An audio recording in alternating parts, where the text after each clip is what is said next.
Joining me today is New Hampshire State Representative Steve Smith. So Steve, one of the other things your committee dealt with was Uber and Lyft. And talk to me a little bit about why the state had to get involved with this and what the state did. Yeah, so we are there's essentially two types of state government, a Dillon's rule state or a home rule state. We're a Dillon's rule state, or as I like to call it, Mother May I. Municipalities literally can't do anything without a state statute to authorize them to do so. So Uber wanted to come in and operate in New Hampshire. They're already operating in Massachusetts. There are some statutes required. And besides that, they are a transportation company.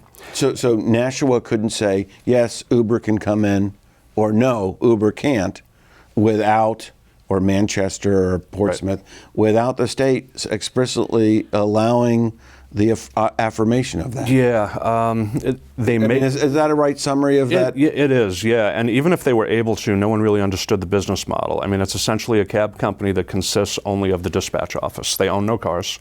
They have no drivers on staff. It's a dispatch company, and there are actually some heated fights going on in Portsmouth about Uber coming in and they're taking business away from the taxis, even though they're not exactly competing business models. But so these are transportation network companies, Uber, Lyft, Sidecar, there's a couple of them now. And what they wanted, though, was before you go into a new area, you want to know what the rules of the game are. What will I have to do? Who can sue me? For how much? For what? So we needed some sort of regulatory structure in to make this viable. So the bill was done right. We had a study committee last year that consisted of me, my counterpart in the Senate Transportation Chair, Commerce Chair, and Municipal and County Government Chair, and we all worked together on the bill with input from the cab companies, Uber, Lyft. There was an Irish company whose name escapes me at the moment. And we ended up producing a package establishing insurance requirements, background checks, all of these things to allow it to go forward, with regard for public safety. And so now, I mean, local municipalities could regulate against Uber or Lyft, but they certainly can do it, or how does that work? Where do we end up with? Where do we end up? What we ended up with is that Uber's free to operate in New Hampshire as long as they comply with the guidelines that we've established. So what's the fight in Portsmouth about? It's anytime there's a new industry and that looks like it may compete for a segment of an existing industry, you always have these pitched fights and everyone wants legislation to protect their chunk of the market. Being from the west side of the state, though, I really want something like this to be able to be implemented because I've seen cab companies come and go. Bless them, they keep trying. But where I live, we don't have the kind of traffic to sustain that. A part-time model may work. We fund buses and things like that to get people, say, from Charlestown to Claremont to their doctor's appointment or the state offices. But how do they get to the bus if they're disabled? Right, so somebody could use Uber as part of that thing, and exactly. It might work in part-time. Oh, I got a call, okay. Sure. Drop my car, go pick somebody up, take them. Right. Somebody, even if they're retired, they don't want to work full-time, but you know what? I wouldn't mind driving around for 10, 12 hours a week, so sure, I'll log in. Okay.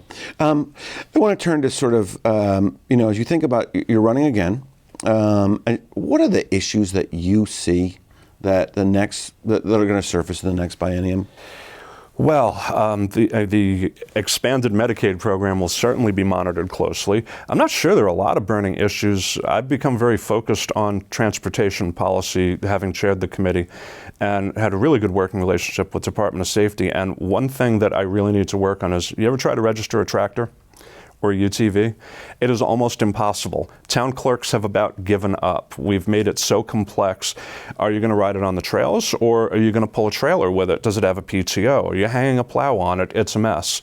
And I've gotten a commitment from the Department of Safety and DMV that we're going to take the existing code for all these things, throw it in the trash, and we're going to start with a blank page so that, if you live in the town of Washington and you've got a four-wheeler that you use on your property, your clerk may actually know how to register it and the money goes to the right place.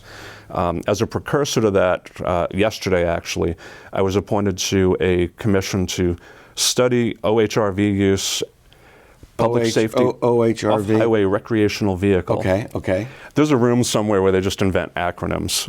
So, yeah, who gets the money? What law enforcement agencies are on the hook for maintaining the trails when the fees come in?